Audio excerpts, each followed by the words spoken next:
আজি মো শ্রাবণী লুহর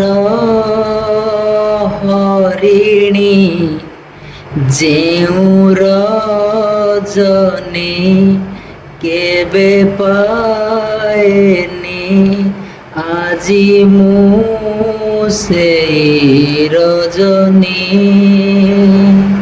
আজি ମୁଁ ଶ୍ରାବଣୀ ଲୁହର ହରିଣୀ ଯେଉଁ ରଜନୀ କେବେ ପାଏନି আজি ମୁଁ ସେଇ ରଜନୀ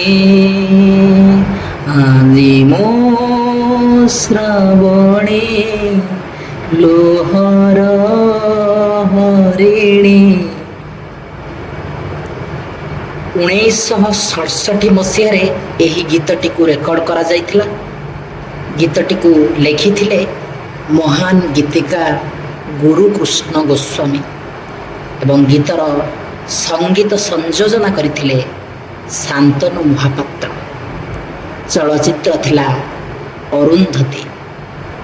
ଲୁହର ହରିଣୀ ଯେଉଁ ରଜନୀ କେବେ ପାଏନି আজি ମୁଁ ସେଇ ରଜନୀ